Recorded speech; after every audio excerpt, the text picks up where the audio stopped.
नजर अगले चैप्टर का टाइटल। वीर बोला, बड़े सुंदर लग रहे श्रुति।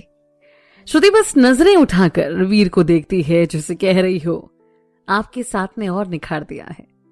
जब आतिशबाजी बंद हो गई तो उसके बाद सभी बड़े बुजुर्ग आकर नए जोड़े को आशीर्वाद देते हैं और फिर उसके बाद परिवार और दोस्तों के साथ ढेर सारी फोटोज खिंचवाई दोनों ने।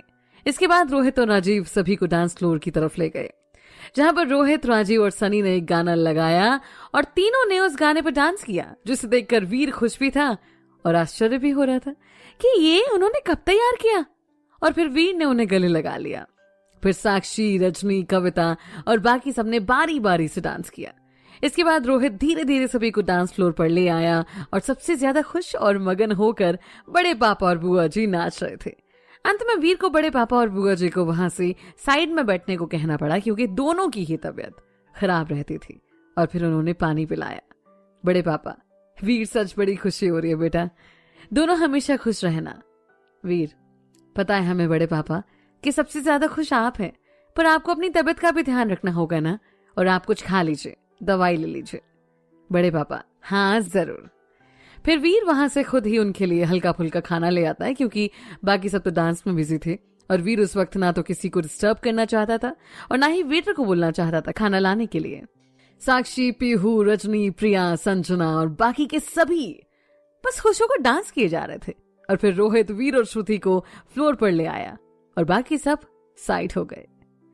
तू ही तो जन्नत मेरी, तू ही मेरा जुनून, तू ही तो मन्नत मेरी, तू ही रूह का सुकून, तू ही अखियों की ठंडक, तू ही दिल की है दस्तक, और कुछ ना जानू मैं बस इतना ही जानू, तुझ में रब दिखता है यारा मैं क्या करूं। दोनों ने डांस किया और फिर बाकी सब दोनों को देखकर तालियां बजा रहे थे। गाने के अंत में रोहित ने वीर के हाथ में गुलाब का फूल पकड़ाया और वीर अपने घुटनों के बल बैठकर श्रुति को गुलाब का फूल दिया और उसके बाद उठकर श्रुति के बगल में खड़ा हो गया। श्रुति धीरे से, I love you. Veer, I love you too. उसके बाद सभी वहां से अलग हो गए और एक राउंड टेबल पर श्रुति और वीर एक साथ और बाकी सभी उनके अगल बगल बैठ जाते हैं और खूब देर तक हंसी मजाक करते रहते हैं। अंत में सभी साथ बैठकर खाना खाते हैं और सभी धीरे धीरे घर की तरफ निकल पड़ते हैं। अंत में वीर, रोहित, सनी और राजीव बच जाते हैं वहां और वो भी सारा सामान और गिफ्ट्स वहां से घर पहुंचा देते हैं। रोहित, तो भाइयों अब हो गए फ्री, तो क्या विचार है? हाँ सनी, अब तो कल सोना ही है पूरे दिन, तो आज की रात तो जाग कर बताएंगे। राजीव, ये हुई ना बात। चारों फिर वहां से निकलकर मयूर विहार में एक ही जगह गाड़ी रोक देते हैं। रोहित, सुन वीर तो थोड़ी देर श्रुति से बात कर ले, फिर ज्वाइन कर लियो हमें। वीर, सो गई होगी यार। रोहित, बिल्कुल नहीं, तू एक बार बात तो करके देख, उसे पता है हम साथ हैं, इसलिए फोन नहीं कर रही होगी। वीर, ठीक है, और साइड में जाकर श्रुति को फोन लगाता है। इधर ये तीनों बातें करने लगते हैं और वीर का इंतजार कर रहे होते हैं। वीर, हेलो श्रुति। श्रुति, हाँ जी कहिए। वीर, घर पहुंच गए आप? श्रुति, हाँ, और आप कहाँ हैं? वीर, घर के पास ही हूं पर घर पर नहीं। श्रुति, अच्छा। वीर, तो कैसा लग रहा है? श्रुति, नहीं बता पाऊंगी, शब्द ही नहीं है मेरे पास। पता है जिस दिन पहली बार आपको देखा था ना, उसी पल दिल तेजी से धड़क उठा, पर खुद को समझाया कि ये सिर्फ क्रश है। पर जैसे जैसे थोड़ा वक्त बीतता ना, आपके साथ पता चल गया कि आप ही हो जिसके संग पूरी जिंदगी बितानी है। और आप बताइए, खुश तो है ना आप? वीर, बहुत खुश हूं, अपनी जिंदगी के सबसे खूबसूरत लम्हों को जी रहा हूं, इससे ज्यादा क्या चाहिए?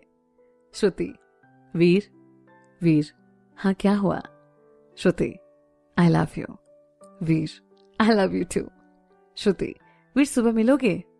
वीर, जी बोलिए, कोई बात? नहीं बस मिलना था। वीर, सुबह ही बताऊंगा, अभी आप सो जाओ, थक गए होगे। श्रुति, ठीक है, good night, love you. Veer, love you too, good night. दोनों फोन काट देते हैं। वहीं श्रुति बस आज के बारे में सोच रही थी और उसके चेहरे पर मुस्कान थी और जाने कब वो नींद की आगोश में चली गई। उधर वीर ने भी फिर बाकी तीनों को ज्वाइन किया। रोहित, अच्छा एक बात बता, शादी यहीं दिल्ली में या गांव में करेगा? वीर, गांव में, बाकी बड़े पापा और बाकी सबसे बात करके देखते हैं। और सनी, तू शादी में आ रहा है ना, कोई बहाना नहीं चलेगा, ठीक है? सनी, क्या मतलब आ रहा है?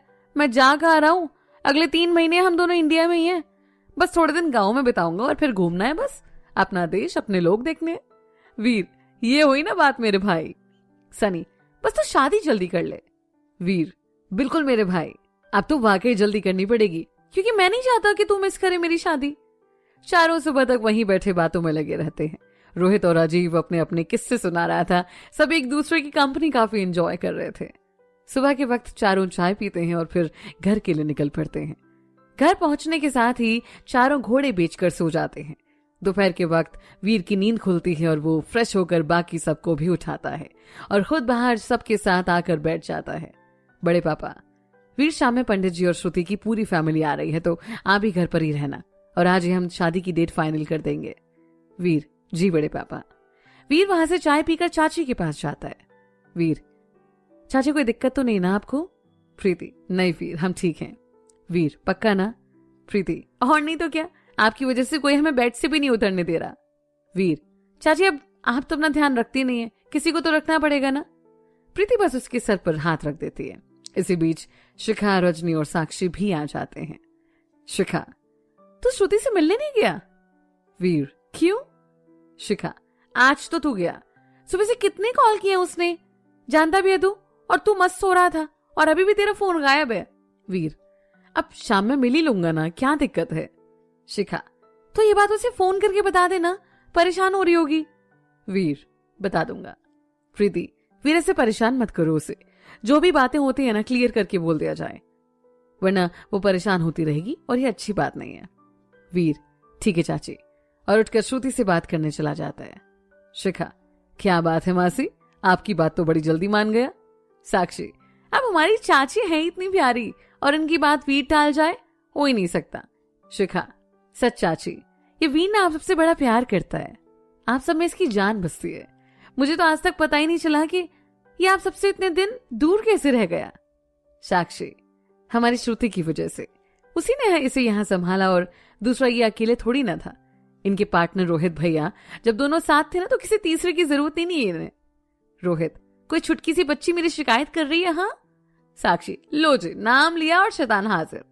रोहित, इतना याद मत किया करना, हिचकी आती रहती है मुझे। साक्षी, भैया आप कभी चुप नहीं रह सकते ना। रोहित, तू भी तो नहीं रहती ना चुप। रजनी, अरे अब ये हो जाएगा चुप, प्रिया आ गई है ना, इसे शांत करवा देगी। रोहित, क्या दीदी आप ना प्रिया को बीच में क्यों ला रहे हो? साक्षी, मतलब आप डरते हो भाभी से? हाँ। रोहित, अरे मेरी छुटकी क्यों इतना बोल रही है? साक्षी, देख लो, आप सब सीधे सीधे जवाब ही नहीं दे रहे, मतलब डरते हैं। सभी बैठे हैं, बस बातों में लगे रहते हैं और साक्षी रोहित की नोकझोंक चलती रहती है।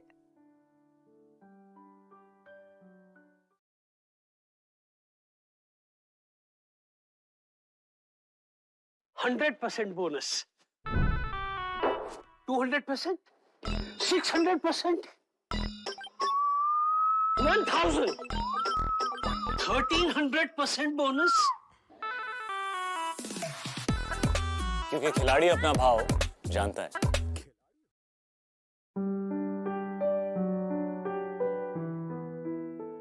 परिवार का प्यार, अगले चैप्टर का टाइटल। वीर श्रुति को फोन करता है। वीर, श्रुति, श्रुति, मिल गई आपको फुर्सत? वीर, हाँ फुर्सत ही फुर्सत है। श्रुति, हाँ दिख रहा है फुर्सत है, तभी इतने कॉल्स किए और कोई जवाब नहीं। वीर, अच्छा जी, वैसे कब तक आ रहे हो आप लोग? श्रुति, पता नहीं, और मैं नहीं आऊंगी, पापा सब जाएंगे। वीर, क्यों, आप क्यों नहीं आओगे? श्रुति, अरे मैं क्या करूंगी वहां आकर? वीर, आ जाओ ना, क्या हो जाएगा?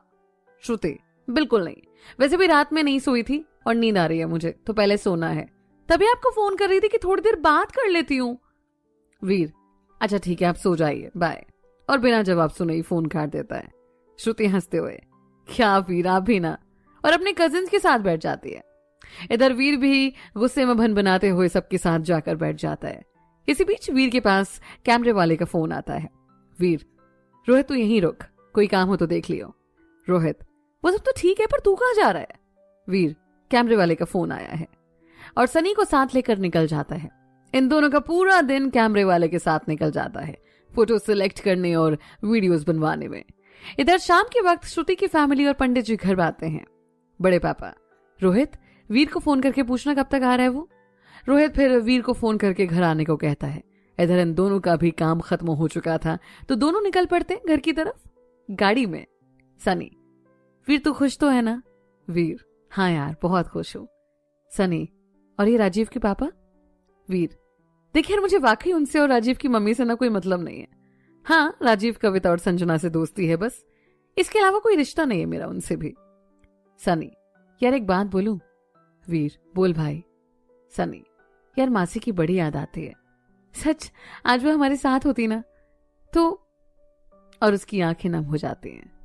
वीर, चुप हो जा यार, वो जहां भी होंगी ना हमें देख रही होंगी, और मुझे ज्यादा कुछ तो याद नहीं पर हाँ याद बड़ी आती है उनकी। सनी, हाँ यार, और ये सब? वीर, छोड़ ना उन बातों को, ये बता मासी और मौसा जी कैसे हैं? सनी, दोनों ठीक हैं, तुझे बहुत याद करते हैं और तेरी शादी में भी आना चाहते हैं, पर तू जानता है ना। वीर, सब पता है मुझे, और यही वजह है कि कभी फोर्स नहीं किया मैंने उन्हें। और तू कब शादी कर रहा है? शादी? सनी, अभी नहीं, पर जल्दी कर लूंगा शादी, और तुझे आना ही पड़ेगा। और कभी मुझसे कांटेक्ट खत्म किया ना वीर तो तूने याद रखना। हाँ। वीर, पागल है क्या?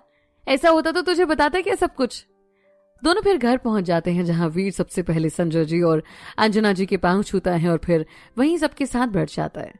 बड़े पापा, तो बताइए पंडित जी, कौन सी तारीख शुभ है दोनों के लिए? पंडित जी, मार्च के महीने में 20 तारीख का दिन दोनों की कुंडली के हिसाब से बड़ा शुभ है। संजय जी, नहीं पंडित जी, कोई और दिन देख लीजिए।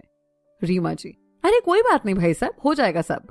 अंजना जी, हाँ अब जब दोनों की कुंडली के हिसाब से ये दिन है तो हम कर लेंगे सब मैनेज। सनी मन में, लालची भूखे बहुत ही वाहियात किस्म के इंसान हो आप दोनों, और वहां से उठकर अंदर रूम में चला जाता है। वीर उसके गुस्से को समझ जाता है। रीमा जी, हाँ संजय जी, हमें भी बहुत जल्दी है, श्रुति हमारे घर की बहू बनकर आए जल्दी से। बड़े पापा, ठीक है, जब आप लोगों को ठीक लग रहा है तो 20 मार्च का दिन ही रखते हैं। वीर, बड़े पापा हम कह रहे थे कि शादी गांव में ही। राम, ये बात तो संजय जी बताएंगे कि क्या उनके लिए ठीक रहेगा। संजय जी, मुझे कोई दिक्कत नहीं है, बस वहां का मुझे कुछ आइडिया नहीं है कि क्या कैसे होगा। रोहित, अंकल जी आप चिंता मत कीजिए, हम सब है ना, सब मैनेज हो जाएगा, है ना वीर? वीर बस सर हाँ में हिला देता है। उसके बाद सब एक दूसरे को बधाई देते हैं और अंजना जी और रीमा जी वीर के पास आकर धीरे से, तैयारी कर लो वीर, जल्दी ही दोनों हमारी नजरों के सामने से दूर हो जाओगे। वीर कुछ नहीं बोलता और चुपचाप बैठ जाता है। फिर वो कुछ देर बाद अंदर सनी के पास जाता है जहां वो श्रुति को देखकर चौंक जाता है। आप ही आए हो? श्रुति, क्यों, नहीं आना चाहिए था? वीर, मेरे कहने का वो मतलब नहीं था। श्रुति आकर वीर के गले लगती है। श्रुति, तो हो गई डेट फिक्स? हाँ। वीर, हाँ 20 मार्च। श्रुति, क्या 2 महीने और इंतजार करने पड़ेंगे? वीर, जी अब तो यही कर सकते हैं ना। श्रुति, क्या यार फिर एक बार इंतजार करना पड़ेगा। वीर, एक काम करते हैं आज ही कर लेते हैं शादी। श्रुति, हाँ चलो, और फिर दोनों हंसने लगते हैं। सनी, ये अच्छा हुआ, मुझे दोबारा नहीं आना पड़ेगा। वीर, अब ऐसे कैसे दोबारा नहीं आना पड़ेगा, आना ही पड़ता। सनी, हाँ ठीक है भाई। उसके बाद सभी साथ में बैठ जाते हैं और काफी देर तक बातों में लगे रहते हैं। फिर सभी बैठकर डिनर करते हैं और श्रुति अपने परिवार के साथ घर चली जाती है। अगले 3 दिन देव सभी को अपने साथ दिल्ली की सैर करवाते हैं। अगले दिन सभी को गांव जाना था। रात के वक्त वीर, रजनी, साक्षी और प्रीति एक साथ बैठे थे। साक्षी, सच भैया बड़ी जल्दी बीत गए दिन, और अब आप जल्दी से गांव आना और फिर आपकी शादी में धमाल मचाएंगे। रजनी, वैसे कब आएगा तू गांव? वीर, दीदी फर्स्ट वीक में ही आ जाऊंगा। प्रीति, जल्दी आना वीर, हम इंतजार रहेगा। अभी तक वीर सबके साथ होने की वजह से खुश था और फिर जब सबसे दूर जाने का ख्याल आया तो उसकी आंखें भर आईं। साक्षी, भैया रो क्यों रहे हो आप? वीर, कुछ नहीं, बस तुम सब जा रहे हो ना इसलिए। साक्षी फिर उसकी गले लग जाती है। साक्षी, क्या भैया हम ज्यादा दूर थोड़ी ना है। वीर, तू ना अपना ख्याल रखना और हमेशा याद रखना, कितना भी दूर रहूं तुझसे पर हमेशा तेरे पास ही रहूंगा, तो बिल्कुल चिंता मत करना, है ना? साक्षी, बिल्कुल भैया, आप तो हमेशा मेरे साथ ही हो। सभी काफी रात तक साथ बैठते हैं। अगले दिन सुबह की ट्रेन थी तो वीर सबको स्टेशन छोड़ आता है और घर आकर सो जाता है। सनी और शिखा भी अपने गांव को निकल जाते हैं और जल्दी ही वापस आने को कहते हैं। इधर श्रुति भी आज छुट्टी पर होती है और कई बार वीर को फोन करती है और फिर वो साक्षी को फोन करती है। साक्षी उसे कल रात के बारे में बताती है, जिसे सुनकर श्रुति फटाफट तैयार होती है और वीर के घर के लिए निकल पड़ती है। वीर के घर के बाहर पहुंचकर वो 1-2 बार बेल बजाती है और जब कोई रिस्पॉन्स नहीं आता तो उसे याद आता है कि उसके पास एक चाबी है, तो गेट ओपन करके अंदर आ जाती है और वीर के कमरे की तरफ बढ़ती है जहां वीर चैन से सो रहा था। वो वहीं वीर के बगल में कुछ देर बैठती है और वीर को निहारती रहती है। कुछ देर बाद वीर की नींद खुलती है और श्रुति को अपने पास पाकर वो उसकी गोद में सर रखकर लेट जाता है। वीर, आप कब आए? श्रुति, अभी थोड़ी देर पहले। वीर, तो उठा देते ना। श्रुति, आप सो रहे थे ना, इसलिए आपको डिस्टर्ब नहीं किया। फिर वीर कुछ नहीं बोलता और श्रुति भी उसके बगल में लेट जाती है। वीर उससे लिपट जाता है। श्रुति, क्या हुआ वीर, कोई दिक्कत है क्या? वीर, नहीं तो, क्यों, क्या हुआ? श्रुति, कुछ नहीं, बस यूं ही पूछा। वीर, बिल्कुल नहीं। श्रुति, फिर ठीक है। और वो भी वीर को कस के पकड़ लेती है। कुछ देर बाद, वीर, आज ऑफिस नहीं गए? श्रुति, ना, मन नहीं कर रहा था। वीर, कजिन्स गए आपके? श्रुति, अच्छा वीर सुनो ना। वीर, कहिए। श्रुति, आपने एंगेजमेंट की फोटोज देखी? वीर, नहीं, दोनों साथ ही देखेंगे। श्रुति, देखते हैं ना। वीर फिर उठकर अपना लैपटॉप और सगाई का एल्बम ले आता है। दोनों फिर सगाई की फोटोज और वीडियोस देखने लगते हैं। श्रुति किसी छोटे बच्चे की तरह हर फोटो को देखकर खुश हो रही थी और वीर उसे देखकर खुश हो रहा था। काफी देर तक दोनों उन्हीं फोटोज में खोए हुए रहते हैं और ऐसे लग रहा था जैसे सगाई के दिन का हर पल उनकी आंखों के सामने हो। फिर श्रुति एल्बम और लैपटॉप साइड में रख देती है और वीर के सीने पर सर रखकर लेट जाती है। फिर श्रुति अपना चेहरा वीर के चेहरे के पास ले जाती है और उसके होंठ से अपने होंठ मिला देती है।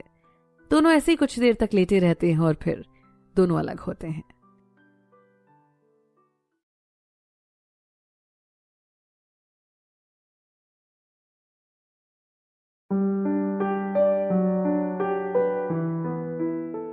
प्यार या परिवार, अगले चैप्टर का टाइटल। श्रुति, वीर कितना अच्छा लग रहा है ना, कुछ दिनों में हमारी शादी है। वीर, श्रुति, आप खुश नहीं हो क्या? वीर, अरे ऐसी कोई बात नहीं है, बहुत खुश हूं, बहुत ज्यादा। श्रुति, फिर उदास क्यों हो? वीर, बस सबकी याद आ रही है। श्रुति फिर कुछ नहीं बोलती और बस वीर से बातों में लगी रहती है। शाम के वक्त वो उठकर किचन में जाती है और दोनों के लिए चाय बनाकर लाती है। वीर, अरे मैं बना देता ना। श्रुति, क्यों, मुझे मना है क्या किचन में जाना? वीर, कैसी बात कर रहे हो आप? दोनों फिर बैठकर चाय पीते हैं और फिर बाहर बालकनी में आ जाते हैं। शाम के वक्त सूर्यास्त हो रहा है और पक्षी अपने घरों की तरफ वापस जा रहे हैं और ठंडी हवा, आसपास का वातावरण बड़ा शांत था और दोनों वहीं काफी देर तक खड़े रहे, इस प्राकृतिक दृश्य को देखते रहे। जब अंधेरा घिरा आता है तो दोनों वापस अंदर आते हैं। श्रुति, वीर यहीं रुक जाऊं आज? वीर, आपको परमिशन की जरूरत नहीं है श्रुति, और ये बात आप अच्छे से जानते हो। बस आप घर पर एक बार बात कर लीजिए और आपको कोई दिक्कत नहीं है तो रुक जाइए।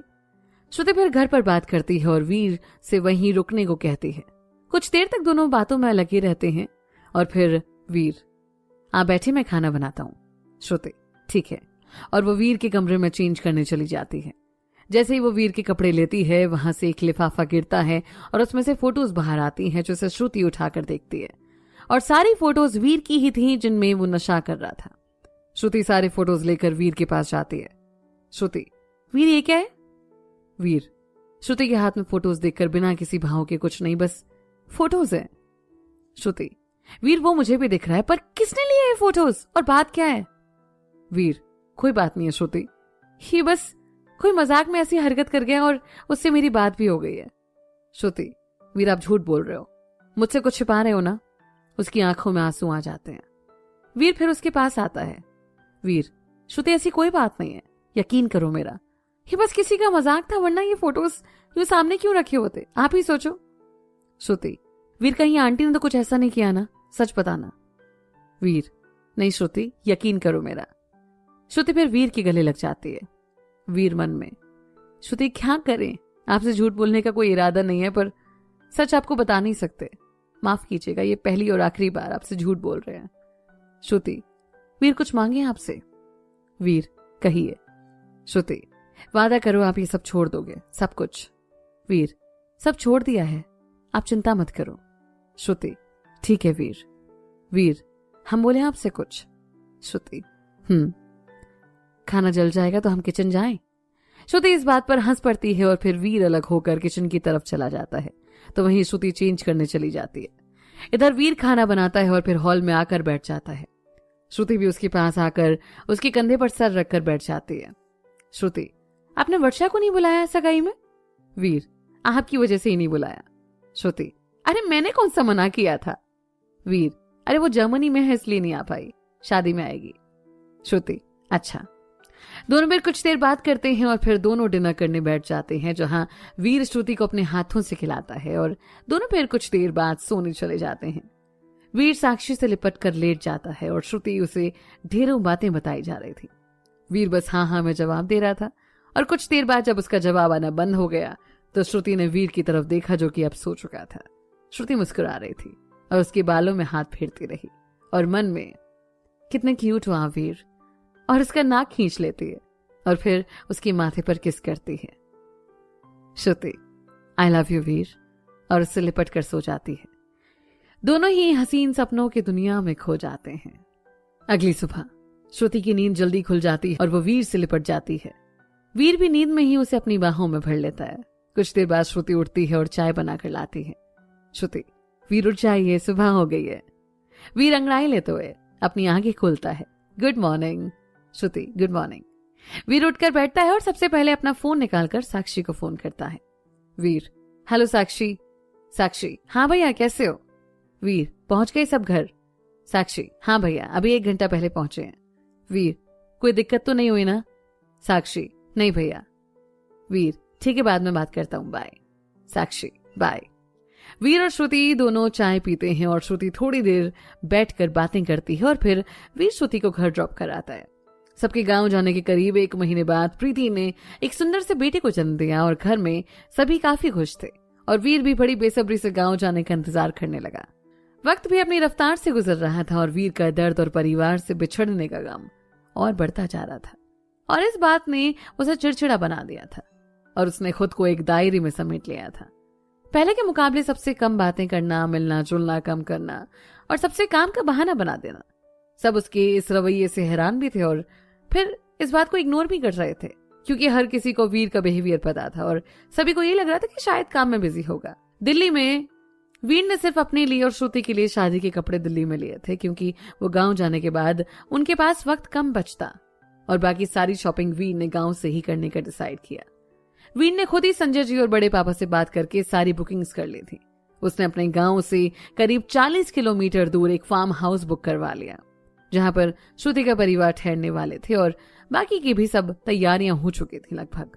इधर सनी और शिखा वीर के गांव जाने से करीब 10 दिन पहले दिल्ली आते हैं और वीर के साथ ही रुकते हैं। इन दोनों के साथ ने उसे अकेले में सहारा दे दिया और फिर सनी जिसे सब बातें पता थी उसके सामने सब कुछ कह सकता था और वो भी उसकी भावनाओं को समझता था। एक रात, सनी, एक बात बताएगा वीर?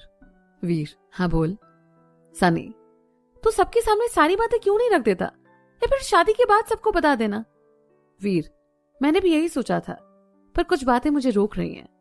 पहली जो ये बातें हैं ना, रिश्तों पर विश्वास, वो सबका उठ जाएगा। राजीव और कविता अपनी माँ से नफरत करने लगेंगे और मैं ये नहीं चाहता क्योंकि मैं तरसा हूं माँ के प्यार के लिए। उन्हें नहीं देख सकता ना तड़पते हुए। ऊपर से श्रुति का जो विश्वास है ना रिश्तों पर, वो भी उठ जाएगा, वो टूट जाएगी।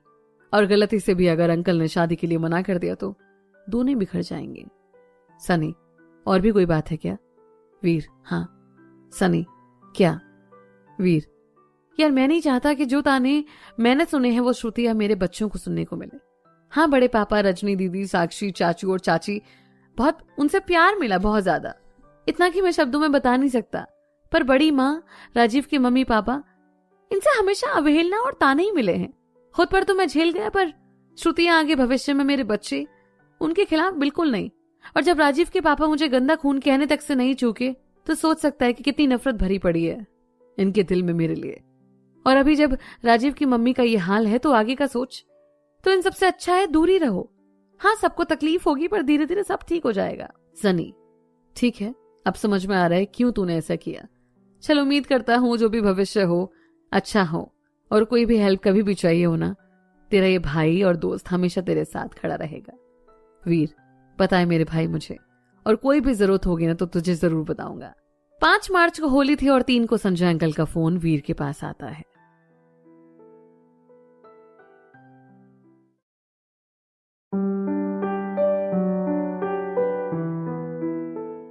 होली के पहले अगले चैप्टर का टाइटल। 4 मार्च को होली थी और 3 को संजय अंकल का वीर के पास फोन आता है। वीर, प्रणाम अंकल जी, कैसे हैं आप? संजय जी, खुश रहो बेटे, हम सब ठीक हैं, आप बताइए। वीर, हमें ठीक है अंकल जी। संजय जी, वीर कल होली है तो आप सनी और शिखा सुबह हमारे यहाँ पर आ जाइए और सब साथ में होली खेलेंगे। वीर, ठीक है अंकल जी। वीर पर सनी और शिखा को ये बात बता देता है और सभी रात में साथ बैठकर डिनर करते हैं। इधर रोहित और राजीव का भी फोन आता है और राजीव भी तीनों को अपने यहाँ बुलाता है और वीर उसे संजय अंकल से हुई बात बता देता है। उसके बाद सभी वहीं राजीव की कॉलोनी जहां पर होली का कार्यक्रम होता है वहां मिलने का डिसाइड करते हैं। अगली सुबह श्रुति सुबह से ही खुश थी क्योंकि ये दोनों की पहली होली थी जिसमें दोनों साथ होते हैं और उस दिन वीर भी आने वाला था और दोनों पिछले कुछ दिनों में मिले भी नहीं थे तो उनकी खुशी और बढ़ गई थी। वो सुबह से ही वीर का वेट कर रही थी और इंतजार कर रही थी कि कब वो आए और सबसे पहले वीर ही उसे रंग लगाए। इस वजह से सुबह उसने घर में सबको होली विश किया और जब सुर भी उसे रंग लगाने आई तो उसने यही बात बताई और वो भी सहज ही मान गई। इधर वीर और सनी देर तक सोते रहते हैं और शिखा दोनों को उठाते हैं। दोनों उठकर चाय पीते हैं और कुछ देर में फ्रेश होकर तीनों व्हाइट कुर्ते और जीन्स में श्रुति के घर के लिए निकल पड़ते हैं। इसी बीच संजय जी का फोन आता है और वीर उन्हें कुछ देर में आने को कहता है। तीनों श्रुति के घर पहुंचते हैं और सबसे पहले संजय जी और अंजना जी के पांव छूते हैं और दोनों से बैठकर कुछ देर बात करते हैं और चाय पीते हैं। उसके बाद संजय जी और अंजना जी सभी को टीका लगाते हैं और गले लगाकर होली विश करते हैं। वीर फिर श्रुति के कमरे में जाता है। श्रुति, कभी वक्त पर नहीं आ सकते ना, हमेशा देर कर देते हो। वीर मुस्कुराकर उसकी तरफ बढ़ता है और उसके पूरे चेहरे पर गुलाल लगा देता है। फिर श्रुति उसके गले लग जाती है और होली विश करती है और अपना चेहरा वीर के चेहरे से रगड़ देती है और फिर उसके चेहरे पर गुलाल लगाती है। उसके बाद सनी और शिखा भी आते हैं और सभी एक दूसरे को गुलाल लगाकर होली विश करते हैं और बाहर आते हैं जहां पर रोहित और बाकी सब इनका इंतजार कर रहे थे। सभी फिर एक साथ नीचे कॉलोनी में बने पार्क में आते हैं जहां पर श्रुति और राजीव सबकी ढेर सारी दोस्त भी आ रखे थे। श्रुति वीर को सबसे मिलवाती है।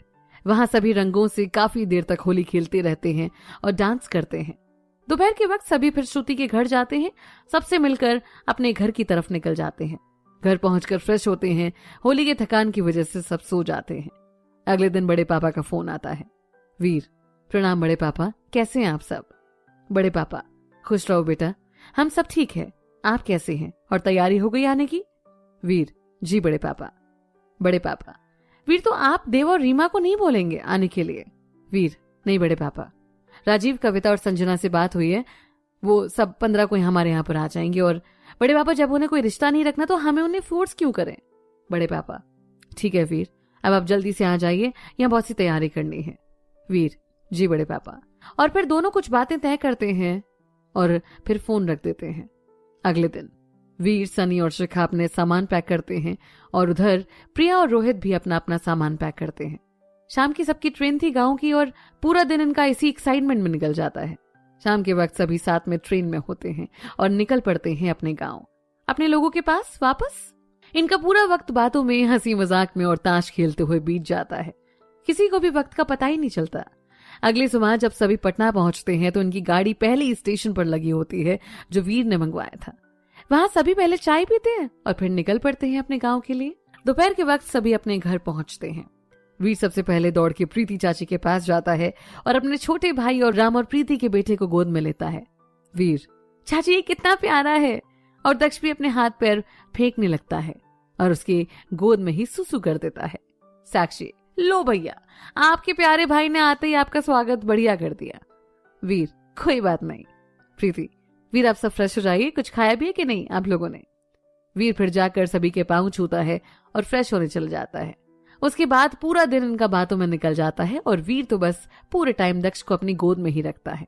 पीहू, मामू आप मुझे भूल गए। वीर, अरे ऐसे कैसे, हम अपनी पीहू, अपनी छोटी सी गुड़िया को भूल सकते हैं क्या? पीहू, नहीं बिल्कुल नहीं मामू, और वो भी उसके साथ ही दक्ष के साथ खेलती रहती है। वीर रात के वक्त बड़े पापा के साथ बैठकर सारी गिफ्ट्स की लिस्ट और बाकी सारी प्लानिंग करता है और अगले दिन से सारे काम करने की सोचते हैं।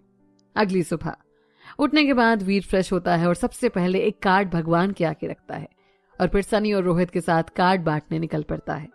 अगले 5 दिन तक तीनों मिलकर कार्ड बांटने का काम निपटाते हैं और जितने भी लोगों से वीर ने शादी में काम करने के लिए बात की थी उनको एडवांस पेमेंट दे आता है। तीनों का फिक्स था रात के वक्त वो कहीं ना कहीं बैठकर घंटों बातों में लगे रहते। सनी के लिए तो वैसे ही ये नया एक्सपीरियंस था और वीर और रोहित भी काफी वक्त के बाद साथ थे तो वो भी हर पल को खुलकर जी रहे थे।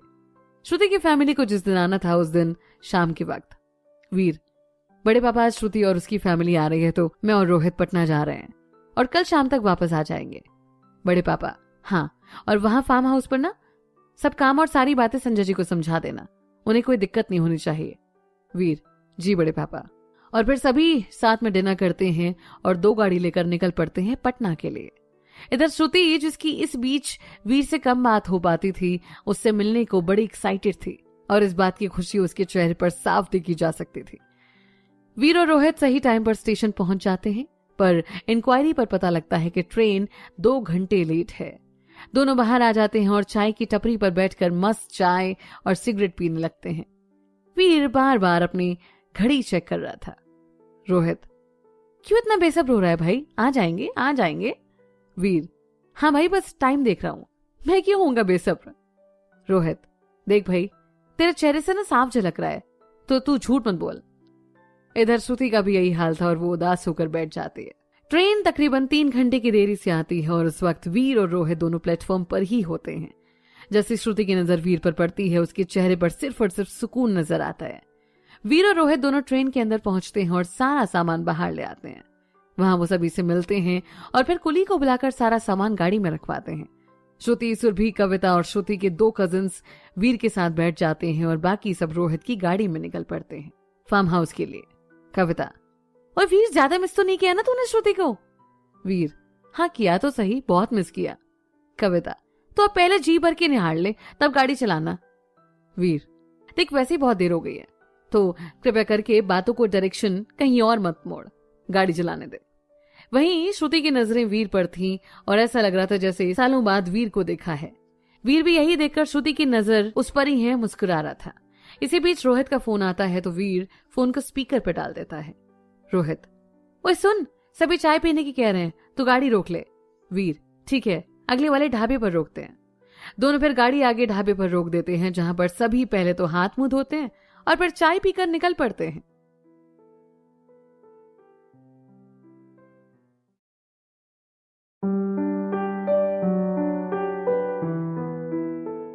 गांव की रौनक, अगले चैप्टर का टाइटल। सुबह के वक्त इन सब की ट्रेन लेट हो गई थी, इस वजह से सबको वहां पहुंचते पहुंचते सुबह के 8 बज गए थे। वहां पहुंचकर पहले वीर ने सबके लिए चाय मंगवाई और फिर बाकी सब तो फ्रेश होने चले गए। संजय जी, देव जी, वीर और रोहित वहां पर रह गए। वीर संजय जी को सारी बातें और सारी तैयारियों के बारे में डिटेल से बता रहा था और सारे नंबर्स उनको दे देता है। वीर, बाकी कहीं भी आपको कोई दिक्कत नहीं आएगी, अगर कुछ प्रॉब्लम होती है तो आप हमें कॉल कर लीजिएगा। संजय जी, बहुत बहुत शुक्रिया बेटा जी। वीर और रोहित फिर दोनों से विदा लेकर जाने वाले होते हैं कि कविता आती है। कविता, वीर सुन, कुछ काम है तुझसे। वीर उसके पीछे जाता है। कविता, तेरे में अकल है क्या? वीर, क्या हुआ, मैंने क्या कर दिया अब? कविता, श्रुति से मिल तो लेता है एक बार, पर नहीं, जाने की पड़ी है तुझे। वीर, अब यार ऐसे अच्छा थोड़ी लगता है कि मैं बोलूं अंकल मुझे श्रुति से मिलना है। कविता, हे भगवान, क्या होगा मेरी श्रुति का, जा वो ऊपर तेरा इंतजार कर रही है। वीर फिर वहां से ऊपर की तरफ जाता है।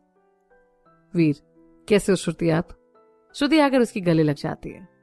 वीर, क्या हुआ? श्रुति, आपने बहुत बुरे हो वीर। वीर, मैंने क्या कर दिया? श्रुति, ना ढंग से बात की इतने टाइम से, ना आते हुए रास्ते में, और अभी भी बिना मिले जा रहे थे। वीर, तो इस वजह से नाराज हो? श्रुति, हाँ। वीर, अरे बस काम की वजह से पूरे दिन भाग दौड़ लगी रहती है और फिर रात को आती नींद आ जाती है। श्रुति फिर कुछ नहीं बोलती और थोड़ी देर ऐसे ही उससे गले लगी रहती है। श्रुति, फिर कब आओगे? वीर, 1 वीक बाद, और आऊंगा तो आपको अपने साथ ले जाऊंगा। श्रुति, 1 वीक? नहीं नहीं, उससे पहले भी आओगे मिलने, वरना देख लेना। वीर, अच्छा अच्छा, गुस्सा मत हो, कोशिश करूंगा आने की। अब जाऊं मैं, देर हो रही है। श्रुति, नहीं ना, रुक जाओ। वीर, श्रुति समझा करो, देर हो रही है। श्रुति गुस्से से, ठीक है जाओ आप, सबकी बढ़िया आपको, सिर्फ मेरे अलावा। वीर, ठीक है बैठिए, मैं भी बैठ गया। श्रुति, जाना जरूरी है क्या? वीर, हाँ तभी तो कह रहा हूं। श्रुति, ठीक है आप जाओ, पर मुझसे मिलने आओगे। वीर, ठीक है, और उसे गले से लगा लेता है और उसके माथे पर किस करके वो वहां से बाहर निकल जाता है और रोहित के साथ अपने घर के लिए निकल पड़ता है। तकरीबन 1 घंटे बाद वो अपने घर को होता है। वहां पहुंचकर वीर और रोहित दोनों फ्रेश होते हैं और फिर निकल पड़ते हैं साक्षी और रजनी को लेकर। पूरे दिन ये गाड़ियों की खरीदारी में बिता देते हैं। शाम को जब सभी वापस आते हैं तो बड़े पापा बोले, वीर कल श्रुति को घर ले आना, गहने वो अपने हिसाब से ले लेगी। वीर, पर बड़े पापा हम सुबह ही पटना के लिए निकल जाएंगे और फिर रात को राजीव और संजना के साथ लौटेंगे। बड़े पापा, ठीक है फिर रोहित चला जाएगा। रोहित, हाँ मुझे कोई दिक्कत नहीं है।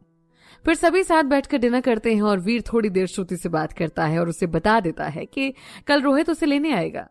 श्रुति सुनकर नाराज होती है, पर वीर एक बार फिर उसे मना लेता है। वक्त ऐसे ही शादी की तैयारियों में गुजर रहा था।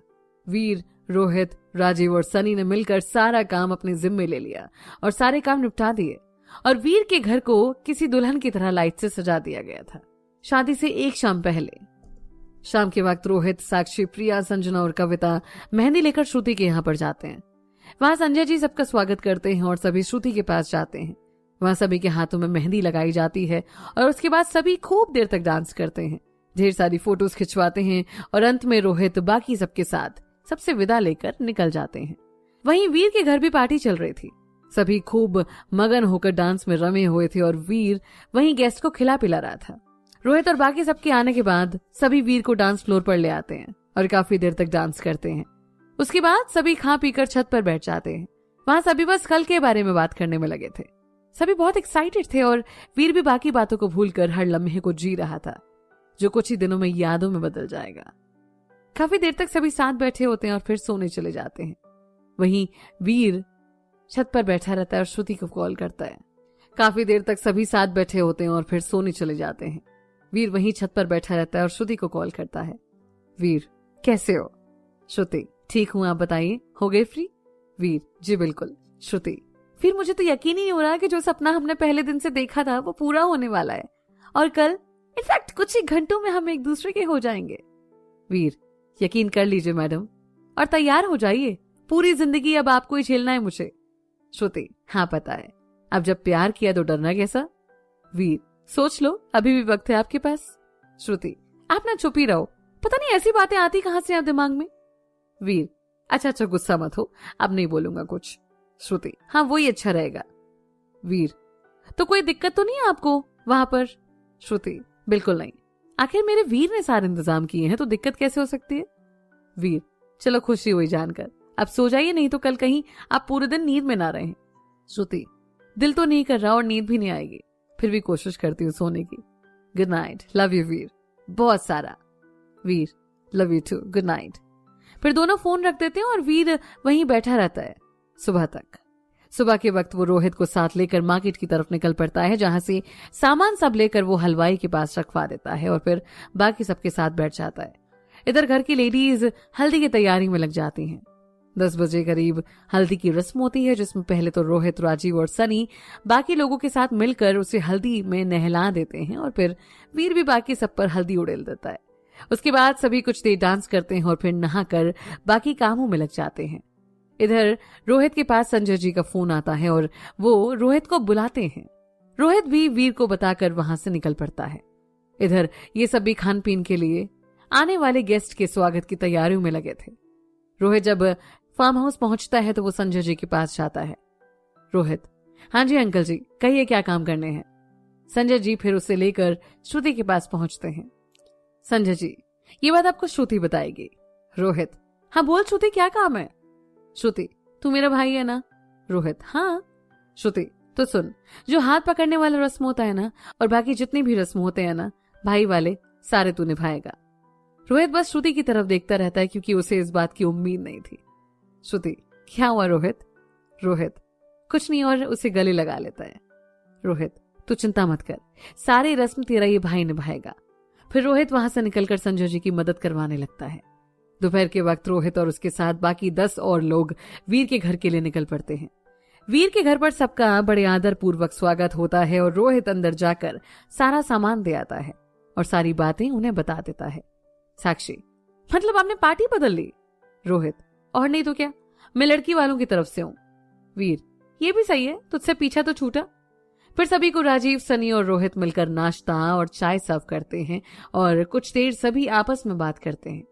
लड़की वालों की तरफ से जो भी आए थे वो वहां का माहौल और वहां के लोगों से मिलकर बड़े खुश थे।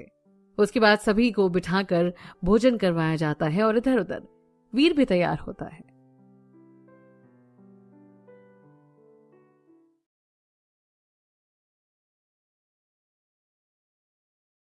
$100% bonus. 200%, 600%, 1000, 1300% bonus. क्योंकि खिलाड़ी अपना भाव जानता है।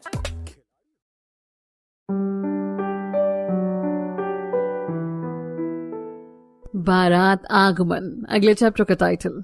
धीरे धीरे शाम होने लगी है और बारात के निकलने का भी टाइम हो जाता है।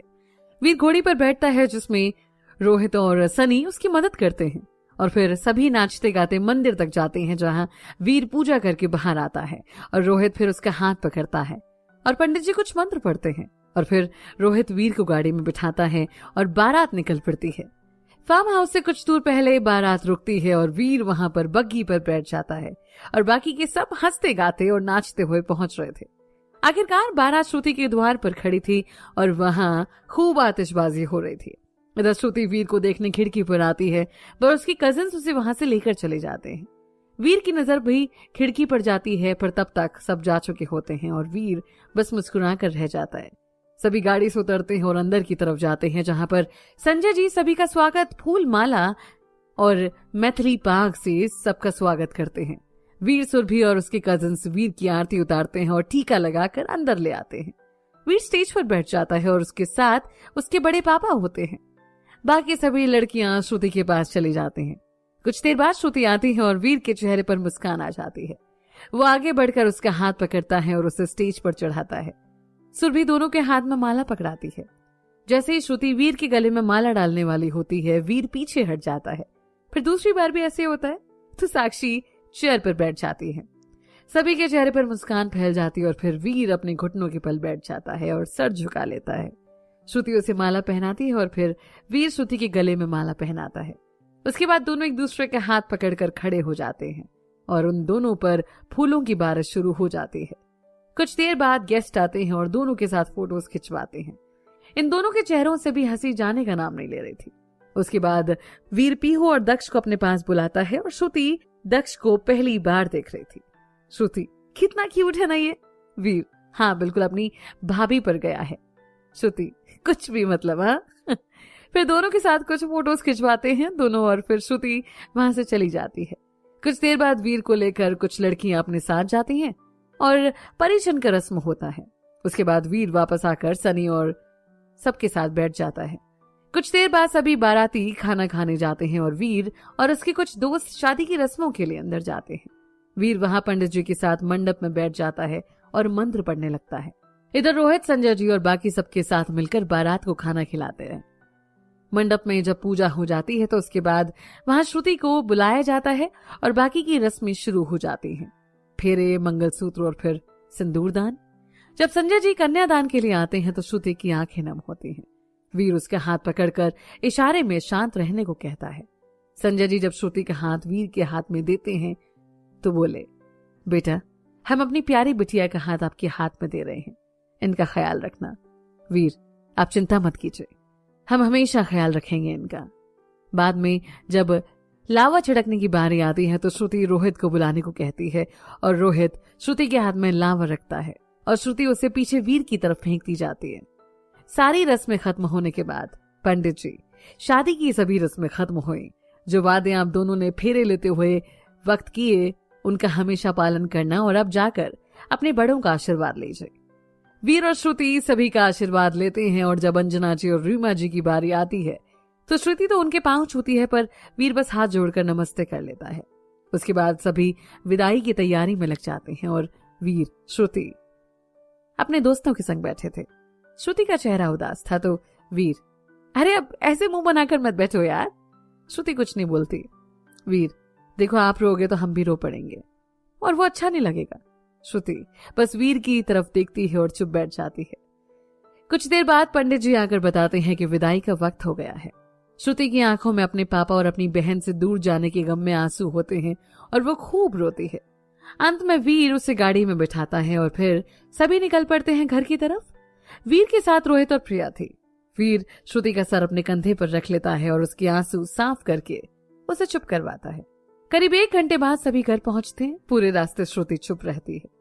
घर पहुंचने पर वीर श्रुति का हाथ पकड़कर बाहर करता है और फिर दोनों घर के गेट पर पहुंचते हैं, जहां पर बड़ी माँ एक लोटे में चावल रख देती हैं और श्रुति उसे पैर मारकर अंदर आने वाली होती है कि साक्षी आकर गेट पर खड़ी हो जाती है। वीर, क्या हो गया? साक्षी, ऐसे कैसे घर के अंदर आओगे? द्वार छिकाई? वीर, अच्छा क्या चाहिए बोल। साक्षी, आपकी मर्जी। फिर वीर रोहित को इशारा करता है और वो साक्षी, कविता, रजनी, शिवानी और पीहू के लिए गिफ्ट का पैक लेकर आता है और वीर उसे साक्षी के हाथों में पकड़ा देता है। फिर सभी अंदर आते हैं और फिर एक परात में प्रीति लाल रंग का लेप ले आती है और श्रुति अपने हाथों का निशान दीवार पर बना देती है। उसके बाद श्रुति से मिलने आसपास की ढेरों लेडीज आती हैं तो वहीं बड़ी माँ और प्रीति चाची के साथ बैठ जाती हैं और ढेरों लोग उनसे मिलकर जाते हैं। वहीं वीर चेंज करके बाकी सबके साथ बैठ जाता है। पूरा दिन इनका सभी इन्हीं सब में बीत जाता है। इधर श्रुति भी शाम के वक्त फ्रेश होती है और साक्षी सबके साथ बैठ जाती है। वीर अगले दिन रिसेप्शन की तैयारियां देखने लगता है। रात के वक्त सभी डिनर साथ करते हैं और थकान की वजह से सभी जल्दी सो जाते हैं। वहीं वीर, सनी, राजीव और रोहित काफी देर तक हलवाई के पास बैठे होते हैं और टेंट वाले को भी बता रहे थे कि क्या करना है और क्या नहीं। राजीव, सुन, श्रुति अकेले होगी, उसके साथ जाकर बैठ जा थोड़ी देर। रोहित, हाँ सही कह रहा है ये। वीर, जाता हूं थोड़ी देर में। सनी, थोड़ी देर नहीं, अभी निकल, हम सब हैं यहाँ पर, सब देख लेंगे। फिर तीनों वीर को भेज देते हैं। वीर जब कमरे में जाता है तो श्रुति सो चुकी होती है। वीर वहीं पर खड़ा थोड़ी देर उसे देखता रहता है और फिर उसके बगल में जाकर लेट जाता है। थकान की वजह से वीर को भी नींद आ जाती है और श्रुति का हाथ पकड़कर सो जाता है। सुबह के वक्त राजीव और रोहित मंडी से सब्जियां और फ्रूट्स लेने चले जाते हैं और सनी अंदर आकर बाकी सबके साथ चाय पीता है और फिर बाकी के काम देखने लगता है। इधर श्रुति की जब नींद खुलती है तो वीर को अपने बगल में पाती है और उसके सीने पर सर रखकर लेट जाती है। कुछ ही देर में वीर की भी नींद खुल जाती है। वीर, good morning. Shruti, good morning. वीर, ठीक हो आप? अब थकावट तो नहीं लग रही? श्रुति, नहीं अब ठीक हूँ। वीर, तो उठ जाइए, मैं भी बाहर देखता हूँ। श्रुति, ठीक है। और वीर वहां से उठकर जाने लगता है। श्रुति, वीर। वीर रुककर श्रुति की तरफ देखता है और श्रुति अपनी बाहें फैला देती है। वीर जाकर उसके गले लगता है और श्रुति अपने होंठ वीर के होंठ से मिला देती है। वीर कुछ देर बाद अलग होता है और श्रुति का माथा चूमकर बाहर आ जाता है। इधर साक्षी फिर श्रुति के पास चाय लेकर आती है। वीर भी बाहर जाकर सबके साथ बैठता है और चाय पीने के बाद बड़े पापा उसे बुलाते हैं। बड़े पापा, वीर आपने देव को भी कहा है आज के लिए? वीर, बड़े पापा, मैंने संजय अंकल से बात की थी और उन्होंने कहा था कि आज सबके साथ आने को। अब आगे उनकी मर्जी, आएंगे तो भी अच्छा और ना भी आए तो भी अच्छा। बड़े पापा, ठीक है। दोपहर के वक्त संजय जी अपनी पूरी फैमिली और गेस्ट के साथ वीर के यहाँ पर आते हैं। यहाँ पर बड़े पापा सबका स्वागत करते हैं। कुछ देर बाद वीर भी आता है और वो सबके पांव छूकर अंदर अपने कमरे में किसी काम से जाता है कि उसी वक्त रीमा जी और अंजना जी वहां पर आते हैं। वीर जी, कोई काम था? रीमा जी, सोच रही हूँ इस कमरे को कैसे सजाऊं। वीर मुस्कुरा देता है। रीमा जी, वीर ये बात गलत है, आपने हमारी जीत पर हमें मुबारकबाद भी नहीं दी। वीर बस मुस्कुरा देता है। अंजना जी, क्या हुआ, सदमा लगा है क्या? कहीं तुम्हें कुछ हो गया तो श्रुति का क्या होगा? वीर, मुझे हंसी इस बात की आ रही है कि इसे आप लोग अपनी जीत समझ रहे हैं। मतलब हद है, क्या ही दिमाग पाया है आप लोगों ने। रीमा जी, तुम अपने परिवार से दूर हो गए, इसे जीत नहीं कहें तो और क्या कहें। वीर, मुझे आप उनसे दूर कर सकते हैं, उनके दिल से नहीं। और रही बात जीत की, तो मैं आप लोगों को बता दूं, मैं श्रुति पर अब और आप लोगों की मनहूस साया नहीं पड़ने दूंगा, वरना यकीन मानिए इस वीर प्रताप सिंह के सामने एक पल नहीं ठहर पाते आप लोग। अंजना जी, अब तुम कुछ भी बोलो, पर सच्चाई तुमसे छुपी थोड़ी ना है। वीर, आप लोग गलत सोच रहे हैं। और रीमा जी की तरफ देखकर, मिस्टर देव ने बात की थी मेरे औकात के बारे में, और सोचिए जब उन्हें पता चलेगा कि मेरी प्रॉपर्टी और पैसे के लिए आपने क्या किया, तो जरा सोचिए उन पर क्या गुजरेगी। और जोर से हंसने लगता है। रीमा जी और अंजना जी का चेहरा उतर जाता है। वीर, और जरा ये भी सोच लेना, जब राजीव, कविता और बाकी सबको सच्चाई पता चलेगी, तब आप दोनों का क्या होगा। मतलब जैसे आप कहेंगे कि सारी प्रॉपर्टी आपके नाम है, तो वाह, मेरी हार या आप दोनों की हार, जरा सोच लेना। अंजना जी, तुम दोनों तो दूर हो जाओगे ना हमारी नजरों के सामने से, इससे ज्यादा खुशी की बात क्या हो सकती है। वीर, तो आप दोनों उलझे रहें अपनी सोच में, जल्द आप दोनों का सच्चाई का पता चल जाएगा।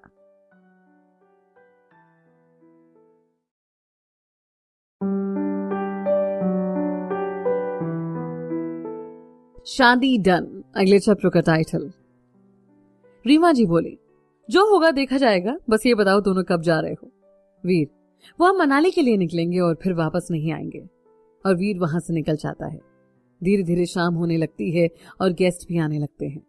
सभी तैयार होकर पार्टी में पहुंचते हैं तो वीर और श्रुति भी तैयार होते हैं।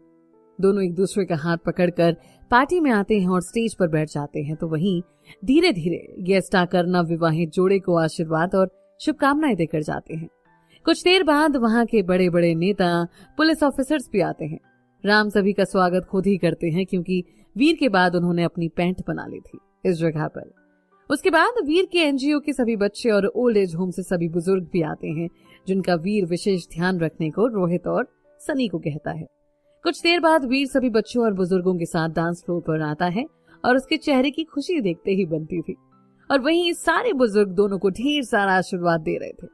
फिर वीर श्रुति को लेकर आता है और बाकी सबके साथ काफी देर तक बातें करता है और डांस करता है। पार्टी के बाद दोनों चेंज करते हैं। श्रुति, वीर थोड़ी देर छत पर चले। वीर, जी बिल्कुल। और दोनों छत पर बने झूले पर बैठ जाते हैं। वहां श्रुति बस जब वीर से मिली थी उन लम्हों को याद करती रहती है और वीर बस उसे सुनता रहता है। श्रुति वहीं वीर की गोद में सर रखकर सो जाती है, और तो वहीं वीर भी किन्हीं ख्यालों में खो जाता है। अगली सुबह सबको पता था कि वीर और श्रुति आज मनाली के लिए निकलेंगे। वीर उठकर नीचे आता है। रोहित, अब इस साले मनाली क्यों जाना, कहीं और चला जाना। वीर, नहीं यार, श्रुति से वादा किया था कि उसे शादी के बाद मनाली लेकर जाऊंगा, तो बस इसी वजह से। रोहित, सही है भाई, सही है। अभी से उनकी बातें मानी जा रही हैं। उधर श्रुति को पता नहीं था कि कहाँ जा रहे हैं, बस उसे इतना पता था कि आज के दिन दोनों कहीं घूमने जा रहे हैं।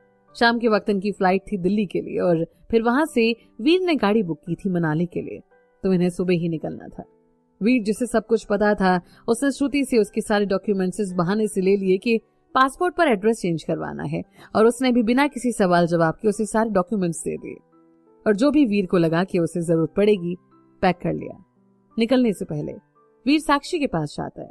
वीर, साक्षी सुन, हमेशा अपना ध्यान रखना, और ये याद रखना कि मैं तुझसे बहुत बहुत प्यार करता हूँ, बहुत ज्यादा। साक्षी, वो तो पता है भैया, और जल्दी से आना। वीर, तू हमेशा अपना ध्यान रखना और बाकी सबका भी, सारी जिम्मेदारियां तुझ पर हैं। साक्षी, जिसके समझ में नहीं आ रहा कि वीर ऐसे क्यों बोल रहा है। ठीक है भैया, और फिर आप हो ना, तो हमें फिक्र की क्या जरूरत। वीर, हाँ मेरी छुटकी, मैं तो हूं, पर जब नहीं रहूंगा यहाँ तो तुझे ही सबका ख्याल रखना है ना, खासकर बड़े पापा का, ठीक है ना। साक्षी, ठीक है भैया। फिर वो प्रीति चाची के पास जाता है। वीर, चाची, दक्ष का ध्यान रखिएगा और हमेशा इसके पापा जैसा बनने को कहिएगा। आप अपना भी ख्याल रखना और बाकी बड़े पापा और चाचू का भी। साक्षी अभी छोटी है और बड़े लाड प्यार से पली है, तो उससे कोई गलती हो उसे बच्चा समझ के माफ कर दीजिएगा। और हाँ, दक्ष को ढेर सारा प्यार दीजिएगा। प्रीति, फिर आपको कहने की जरूरत नहीं पड़ेगी, और देख लेना, आपसे कोई शिकायत नहीं करेंगे कि हमने उनका ख्याल नहीं रखा। वीर फिर उनके गले मिलता है और बड़े पापा और चाचू के पास जाता है। वीर, बड़े पापा, आप ना अपना ध्यान नहीं रखते हो, आप सबसे पहले अपना ध्यान रखना, और चाचू आप भी। दोनों मुस्कुराकर वीर के सर पर हाथ रखते हैं और एक साथ हाँ बोलते हैं। वीर फिर रोहित के पास जाकर उसके गले से लग जाता है, और फिर राजीव, कविता, संजना, प्रिया, रजनी और पीहू से मिलकर श्रुति के साथ निकल पड़ता है। एक आखिरी बार वो वापस मुड़कर घर की तरफ देखता है और निकल पड़ता है, कभी वापस ना आने के लिए। पूरे रास्ते श्रुति वीर से पूछती रहती है कि वो लोग कहाँ जा रहे हैं घूमने, पर वीर कुछ नहीं बताता। दोनों दिल्ली पहुंचते हैं और फिर वहां से गाड़ी से निकल पड़ते हैं मनाली के लिए। श्रुति, वीर हम मनाली जा रहे हैं ना, वीर, हाँ। श्रुति, आपको अब तक याद है? वीर, हाँ, आपने फरमाइश की थी तो कैसे भूल सकता हूँ। अगली सुबह दोनों मनाली पहुंचते हैं और होटल में फ्रेश होकर आसपास ही घूमते हैं। रात के वक्त वीर, श्रुति एक बात कहें? श्रुति, कहिए क्या बात है? वीर, श्रुति मुझे कुछ वक्त चाहिए, तब तक हम पहले जैसे ही रहेंगे। श्रुति बस सर हिला देती है और वीर के गले लग जाती है। अगले 7 दिन कैसे बीतते हैं दोनों को पता ही नहीं चलता। इस बीच सभी से उनकी बात होती रहती है और पूरे दिन वो दोनों घूमते फिरते और खूब एंजॉय करते हैं। रात को देर तक जागकर वहां की ठंडी हवाओं को अपने चेहरे पर महसूस करते, सुबह की चाय टपरी पर और फिर नदी किनारे घंटों बैठकर वक्त बिताते। कैंडल लाइट डिनर और वहां की हसीन वादियों में एक दूसरे का हाथ पकड़कर घंटों कहीं बैठे रहते एक दूसरे के संग। इन 7 दिनों को दोनों ने बेहतरीन तरीके से जिया था। अगले दिन दोनों को वापस निकलना था। उसी रात को वीर, श्रुति कुछ मांगे आपसे। श्रुति, कहिए। वीर, श्रुति आप हमेशा हमारा साथ दोगे और वादा कीजिए हमसे कोई सवाल जवाब नहीं करोगे कि हम कुछ भी क्यों कर रहे हैं। श्रुति, बात क्या है वीर? वीर, कुछ नहीं, बस जितना कहा है सिर्फ उतना कह दीजिए। श्रुति, ठीक है वीर, आप जो कहोगे हम करेंगे और वादा रहा आपसे कि हम हर कदम पर आपका साथ देंगे। दोनों फिर एक दूसरे से लिपट कर सो जाते हैं। अगली सुबह दोनों दिल्ली के लिए निकलते हैं और सीधे एयरपोर्ट जाते हैं और रात में वहां से उनकी फ्लाइट होती है बेंगलोर के लिए। श्रुति, ये हम कहाँ जा रहे हैं? वीर, आप चलिए तो सही और अपना फोन दीजिए। श्रुति अपना फोन उसे दे देती है। कुछ देर में इनके फ्लाइट की अनाउंसमेंट होती है और दोनों बैंगलोर के लिए निकल पड़ते हैं। बैंगलोर पहुंचकर दोनों घर जाते हैं। श्रुति, वीर हम यहाँ क्यों आए हैं? वीर, आप पहले फ्रेश हो जाओ फिर बताते हैं हम आपको। अब श्रुति के मन में कुछ संदेह होने लगा था कि वीर कुछ छुपा रहा है और इसी उधेड़-बुन में वो फ्रेश होकर आती है। श्रुति फ्रेश होकर बाहर आती है। श्रुति बोली, वीर क्या बात है? वीर श्रुति के दोनों हाथ पकड़कर बैठ जाता है। वीर, श्रुति आपको मुझ पर विश्वास है या नहीं?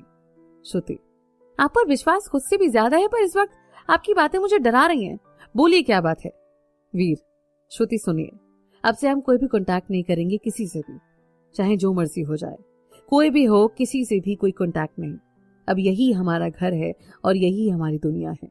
आपका फोन मैंने डिस्ट्रॉय कर दिया है और ये लीजिए नया फोन, इसमें मेरा नंबर सेव है। आपके सारे सोशल नेटवर्किंग साइट डिलीट कर दिए हैं और अब से आपको अगर यूज करना है तो प्लीज दूसरे नाम से यूज कीजिएगा। आपको जो करना है कीजिए, बस किसी से कोई कांटेक्ट नहीं।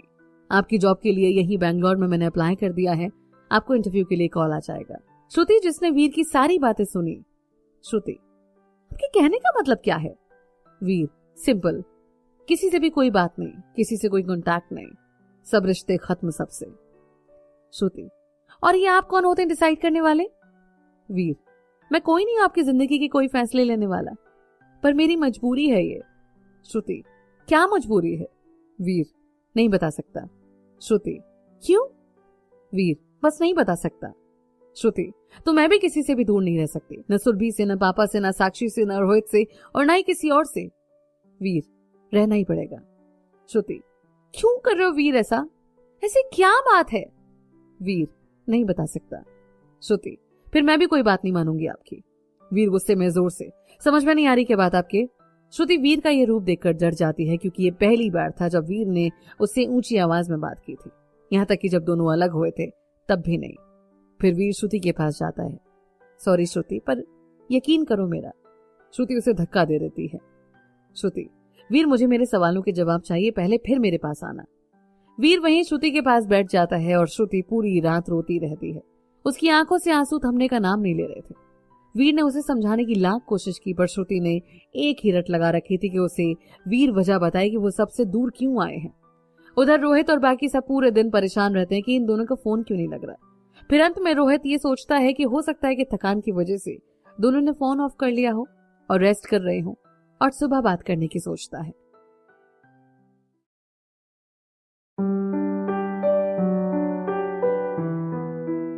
बैंगलोर सिटी, अगले चैप्टर का टाइटल।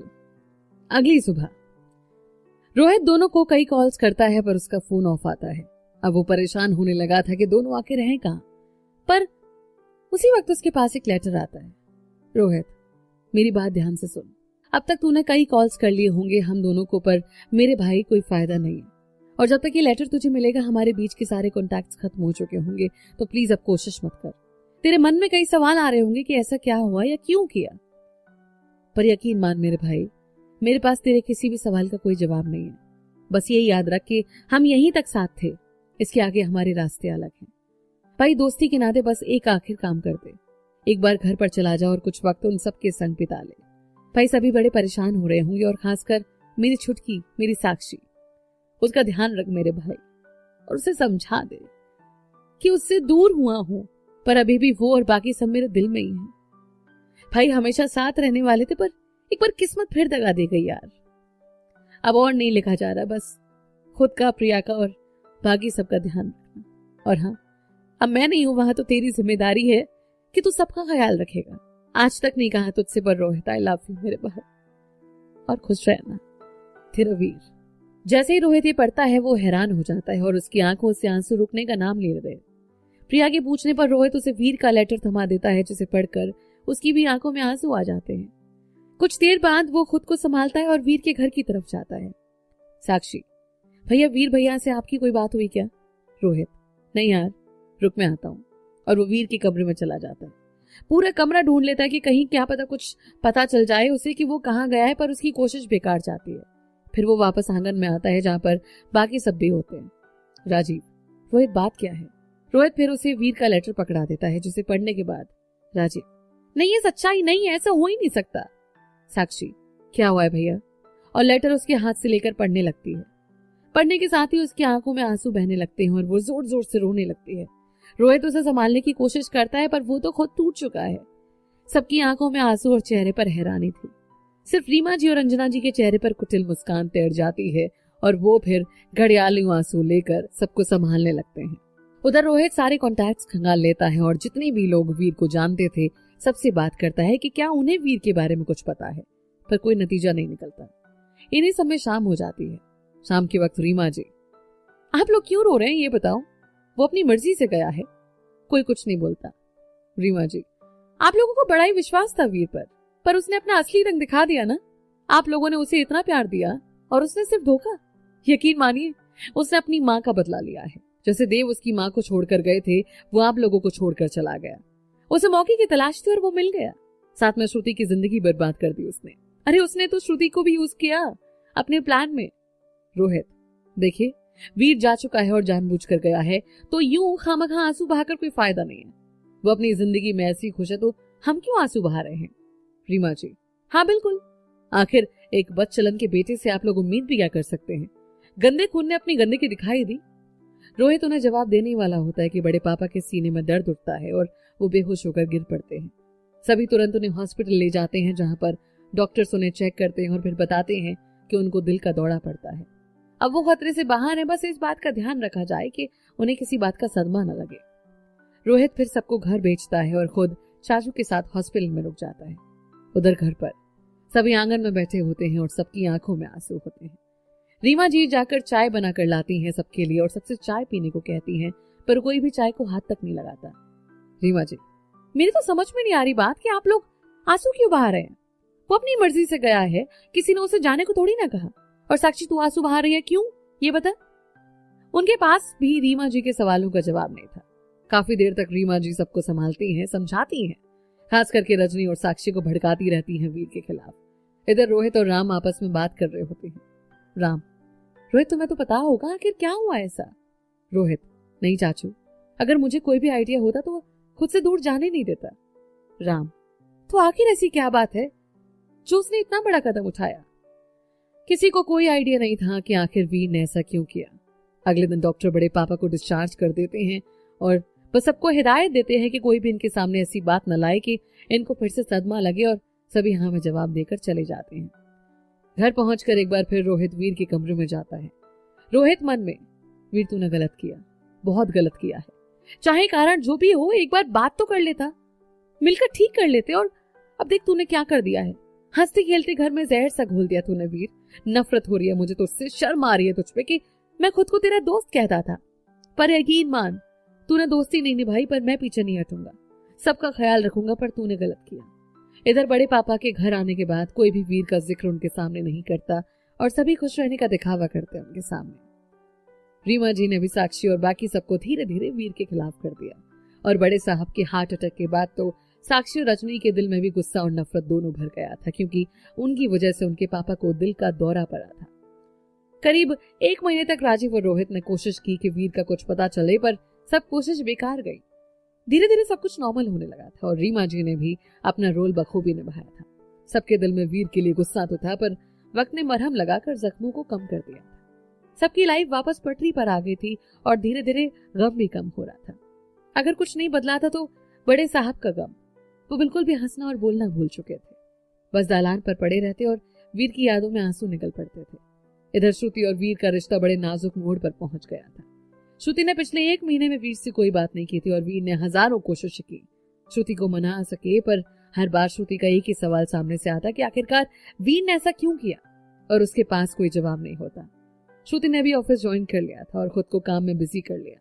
वीर अपनी तरफ से हर कोशिश करता कि श्रुति से बात हो, पर इनके रिश्ते सुधरे, पर श्रुति ने खुद को वीर से बिल्कुल अलग सा कर लिया था। वीर की किसी बात का कोई फर्क नहीं पड़ता और हर बार उसका सिर्फ एक सवाल होता कि आखिर क्यों। श्रुति मन में फिर इतने सपने थे, अपने सब तोड़ दिए।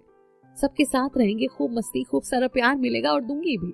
साक्षी, पीहू, चाची, दक्ष सब संग में होते, पर आपने एक झटके में सब खत्म कर दिया। वीर, आखिर क्यों किया आपने? वहीं जब श्रुति वीर से बातें नहीं करती तो वो घंटों बैल्कनी के पास खड़ा रहता। वीर, क्या करूं श्रुति, दिल तो मेरा भी नहीं लग रहा। मन करता है अभी फोन करके साक्षी और रोहित से बात कर लूं, पर दिल लगाना पड़ेगा श्रुति। मेरी वजह से आपके सारे सपने, आपके दोस्त सब छीन लिया मैंने, पर मैं क्या करूं श्रुति, मेरे हाथ में कुछ भी नहीं है। मेरी खुद की मजबूरी है श्रुति, बस आप समझने की कोशिश करो ना एक बार यार।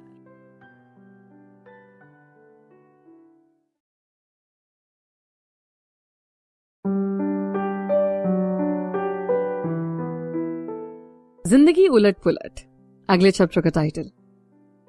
करीब 1 महीने बाद। वीर, श्रुति कुछ बात करनी है आपसे। श्रुति, सुन रही हूं, बोलिए। वीर, श्रुति आप आखिर चाहते क्या हो? श्रुति, मुझे मेरे सवालों के जवाब चाहिए। वीर, मेरे पास जवाब नहीं है, बस विश्वास करो एक बार।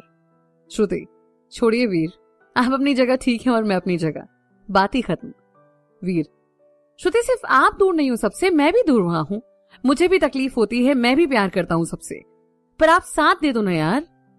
श्रुति, वीर आप अपनी मर्जी से दूर हुए हो, किसी ने आपको जबरदस्ती नहीं भेजा है, ये आपका डिसीजन है और आप प्यार की बात कर रहे हो। मत करो, दिख रहा है आपका प्यार, पता भी आपको क्या गुजर रही होगी सब पर नहीं, आपको तो सिर्फ खुद की पड़ी है। वीर आप ऐसे तो नहीं थे, इतने खुदगर्ज, इतने सेल्फिश कैसे हो गए आप वो वीर हो नहीं सकते जिससे मैंने प्यार किया था। वो वीर तो अपने दोस्तों, अपने परिवारों के लिए जान तक दे सकता था, पर आप इस वीर को देखो जो मेरे सामने खड़ा है, ये तो 1 नंबर का सेल्फिश इंसान है। वीर, सही कह रहे हो श्रुति आप, मैं सेल्फिश हूं। श्रुति, बिल्कुल, और हमेशा अपनी मर्जी की है आपने, जब मर्जी किसी के पास चले जाओ, जब मर्जी दूर हो जाओ। वीर, मर्जी? अगर मेरी मर्जी चलती ना तो हम अलग होते और ना मुझे घर छोड़ना पड़ता।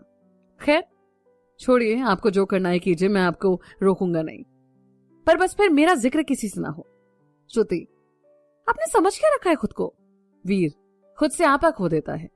श्रुति के दोनों हाथ जोर से पकड़कर, अब कह दिया ना, जो करना है करो, तो भी समझ नहीं आता कि आपके नहीं है मेरा किसी से भी कोई रिश्ता, हूं सेल्फिश, खुदगर्ज, जो समझना है समझो। श्रुति, वीर हाथ छोड़ो, मेरा दर्द हो रहा है। पर वीर हाथ नहीं छोड़ता। श्रुति, वीर हाथ छोड़ो, दर्द कर रहा है। वीर, जाने सबके पास तो जाओ, मैं नहीं रोकूंगा आपको और कुछ, पर सब रिश्ते खत्म करके जाना। श्रुति की आंखों से बस आंसू बहते रहते हैं और वीर का ये रवैया देखकर उसकी तकलीफ और बढ़ जाती है। वीर फिर हाथ छोड़कर बाहर हॉल में आ जाता है। वहीं श्रुति पूरी रात बस रोती रहती है। वीर के शब्द के छोड़कर चले जाओ, सारे रिश्ते खत्म कर दो, किसी नासूर की तरह चुप रहे थे। पूरी रात वो रोती रही। वहीं वीर जो कि हॉल में बैठा था, कुछ देर में गुस्सा शांत होता है। वीर खुद से, क्या कर रहा हूं मैं, क्या हो गया है मुझे, श्रुति से ऐसी बात? सही कह रही है, नहीं, और पूरी रात इन्हीं सोच में डूबा रहता है। सुबह के वक्त वीर उठकर चाय बनाता है और श्रुति के पास जाता है। श्रुति उठो, और श्रुति के पास जाता है। जैसे वो उसका हाथ पकड़ता है तो उसका शरीर बुखार से तप रहा था। वीर परेशान होकर तुरंत डॉक्टर को फोन करता है और फिर पानी लेकर उसके सर पर ठंडे पानी से पट्टी करने लगता है, पर श्रुति वीर का हाथ झटक देती है। वीर, दूर रहो मुझसे। वीर, बात तो सुनो। श्रुति, नहीं वीर, मैंने कहा ना दूर रहिए मुझसे। वीर उसके पास जाकर उसका हाथ पकड़ लेता है। वीर, जितना गुस्सा करना है कर लो, जितनी नफरत करनी है कर लो, पर अभी मेरी बात माननी ही पड़ेगी आपको। और उसकी आंखों में नमी आ जाती है। श्रुति ये देखकर कुछ नहीं बोलती और अपना मुंह दूसरे साइड कर लेती है। वीर फिर उसके सर पर पट्टी करने लगता है। कुछ देर बाद डॉक्टर आते हैं और चेक करके दवाइयां देते हैं और फिर वीर को बाहर आने को कहते हैं। डॉक्टर, जो कि उनकी कॉलोनी का ही था और पिछले कुछ वक्त में दोनों की अच्छी दोस्ती हो गई थी। वीर, इनका ख्याल रखें, कमजोरी बहुत है और शरीर में खून की भी कमी लग रही है, तो दवाइयां भी वक्त पर दीजिए और ख्याल भी रखिए इनका। वीर बस सर हिला देता है और फिर श्रुति के पास आता है। उठो श्रुति, फटाफट फ्रेश हो जाओ, अब मैं तब तक नाश्ता बनाता हूँ और फिर दवाइयां भी लेनी है। श्रुति कुछ नहीं बोलती और मुंह दूसरी तरफ करके लेट जाती है। वीर, श्रुति सुन रहे हैं आप? एक बार फिर जब श्रुति कुछ रिस्पॉन्स नहीं करती तो वीर उसके पास जाकर, उठ जाओ वरना मुझे जबरदस्ती करनी पड़ेगी। श्रुति, ये दिखावा करने की जरूरत नहीं है, मैं खुद का ध्यान रख लूंगी। और उठकर बाथरूम की तरफ चली जाती है। वीर मन में, इसको मनाने के लिए तो जाने क्या क्या करना पड़ेगा, जाने कितने पापड़ बेलने पड़ेंगे। चल कोई नहीं वीर, संभल जा। और अपने गुस्से और ईगो को साइड में रख और उठकर नाश्ता बनाने चला जाता है। थोड़ी देर बाद श्रुति आती है और फिर वीर उसे नाश्ता सर्व करता है। श्रुति थोड़ा सा खाती है और फिर उठने लगती है। वीर, नाश्ता तो खत्म कर लो। श्रुति, नहीं। वीर, हद है यार, मुझसे दिक्कत है ना तो अपना गुस्सा खाने पर क्यों निकालना। पर श्रुति उसकी बात का कोई जवाब नहीं देती और जाकर बेड पर लेट जाती है। वीर भी उसके पीछे पीछे आता है और उसे दवाइयां देता है और श्रुति चुपचाप दवाइयां खाकर लेट जाती है। वीर थोड़ी थोड़ी देर में श्रुति से पूछता रहता है कि वो ठीक है या नहीं, और जवाब ना देने पर खुद जाकर बुखार चेक करता है। श्रुति, वीर क्यों दिखावा कर रहे हो आप प्यार का, रहने दो ना। वीर, कोई बात नहीं श्रुति, दिखावा ही सही, बस खुद का ख्याल रख लीजिए। श्रुति कुछ नहीं बोलती। रात के वक्त वीर श्रुति को खाना सर्व करता है और फिर से उसे दवाइयां देता है। कुछ ही देर में दवाई के असर से उसे नींद आ जाती है। वीर फिर उसके पास जाता है और उसका बुखार बढ़ गया था तो उसके सर पर थोड़ी देर पट्टी करता है और बुखार कम होने पर वहीं उसका हाथ पकड़कर बेड के नीचे बैठ जाता है। पूरी रात वो जगा रहता है और श्रुति के पास ही बैठा रहता है। सुबह के वक्त जब श्रुति का बुखार उतर जाता है उसके बाद वीर भी आंखें बंद करता है और थोड़ी देर में उससे नींद आ जाती है। जब श्रुति की नींद खुलती है तो वो वीर को अपने पास पाती है। श्रुति, फिर क्यों किया आपने ये सब, और फिर ये दिखावा क्यों वीर, आखिर क्या चाहते हो आप। और उठकर बाथरूम की तरफ जाने लगती है, पर कमजोरी की वजह से उसके पांव लड़खड़ाने लगते हैं और उसी वक्त वीर उठकर श्रुति को सहारा देता है। वीर, सॉरी यार, वो आंख लग गई थी, उठा देना चाहिए था ना, आप ठीक हो ना। पर श्रुति के मुंह से कोई शब्द नहीं निकलता और वो वीर उसे बाथरूम तक ले जाता है। अगले 3 दिन तक वीर श्रुति के आसपास ही रहता है और उसका वो खूब ध्यान रखता है।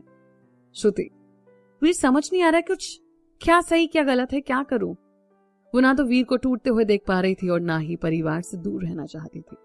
उसने देखा था वीर घंटों तक बालकनी में खड़ा बस बाहर की तरफ देखता रहता है। हंसी तो गायब हो चुकी थी उसके चेहरे से, उसकी नींद तक गायब हो गई थी।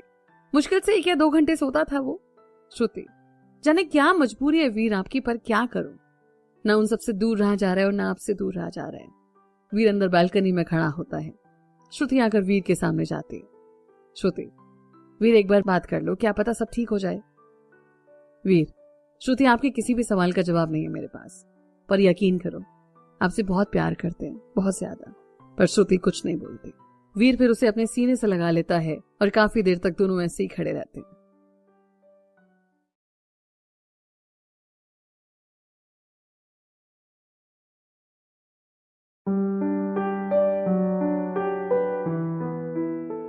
जिंदगी एक पहेली, अगले चैप्टर का टाइटल।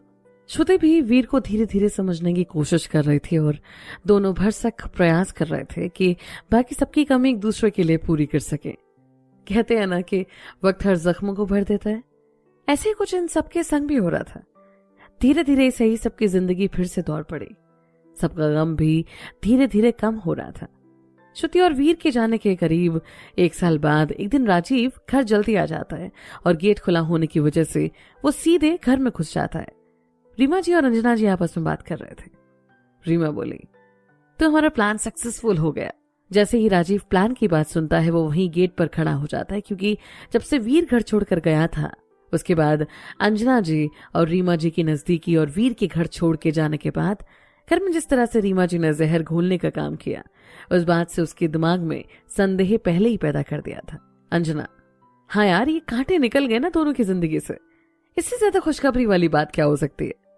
रीमा, और इस बेवकूफ को देख, जाते जाते भी हमारा फायदा ही करवा गया। राजीव सुनकर शॉक्ड हो जाता है कि वीर के घर छोड़कर जाने में इन दोनों का हाथ है और वो हैरान परेशान वहीं खड़ा रहता है। राजीव, ऐसा क्या किया इन दोनों ने मिलकर, कैसे पता करूं? अंजना, तेरा प्लान रीमा, सही वक्त पर सही पासा फेंका तूने।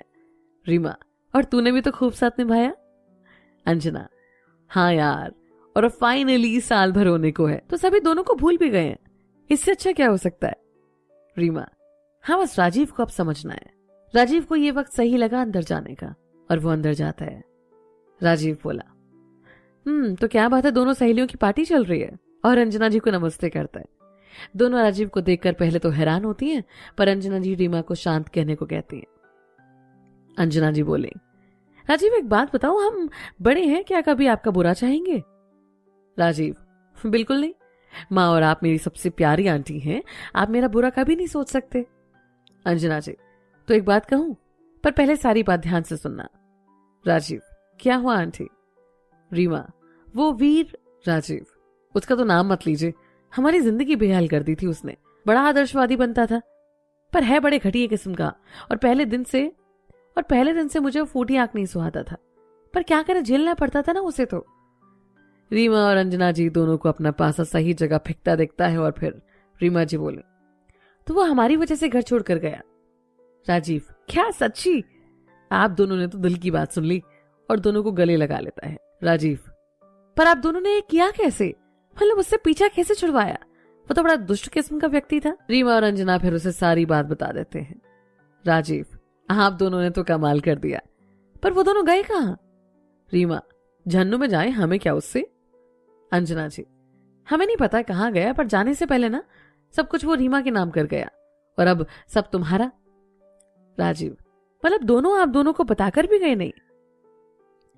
रीमा, नहीं, और हमने जानने की कोशिश भी नहीं की, आखिर बस हमें क्या चाहिए कि दोनों नजरों के सामने से दूर हो जाएं। राजीव फिर आंखों में आंसू लेकर ताली बजाते हुए खड़ा हो जाता है। राजीव, वाह वाह वाह, आज एक बात तो साबित हो गई कि सौतेली मां आखिर सौतेली होती है, और यकीन मानिए आप दोनों से ज्यादा घटिया इंसान मैंने अपनी पूरी जिंदगी में आज तक नहीं देखा। मतलब लालच और नफरत में आप दोनों इतना गिर गए, ये उम्मीद नहीं थी आपसे। और रीमा की तरफ देखकर मुझे तो आपको माँ कहते हुए भी शर्म महसूस हो रही है, घृणा आ रही है मुझे आप पर और खुद पर कि आपकी कोख से मैंने जन्म लिया। ये बातें रीमा के लिए कान में किसी गर्म पिघले हुए लोहे की तरह जा रहे थे। रीमा, पर मैंने सब तुम्हारी भलाई के लिए किया राजीव। राजीव, सही कह रहे हो, भलाई तो किया आपने। बाप समान बड़े भैया का साया छीन लिया हमारे सर से, हमारे घर की खुशियां हमसे, हमारे दोस्त, सब तो छीन लिया आपने। इससे ज्यादा क्या कर सकते हैं आप? रीमा, पर उसने हमसे हमारा हक छीना था। राजीव, कौन से हक की बात कर रहे हो आप? पापा की हिम्मत नहीं थी कि दादाजी का विरोध करके आपसे शादी करते, तो इसमें वीर या उसकी माँ की क्या गलती है ये बताइए। अरे उससे तो पापा ने कभी दो बोल नहीं बोले प्यार से, और बावजूद उसने आज तक उफ तक नहीं किया, और आपने उससे उसका पहले प्यार छीना और फिर परिवार। लानत है आप दोनों पर। और आंटी आप, सच कह रहा हूं, आज तक श्रुति ने कभी भी एक लफ्ज नहीं बोला आपके लिए, और आपने बदले में क्या किया? और हमें तो ये समझ नहीं आ रहा कि आपने क्यों किया ऐसा।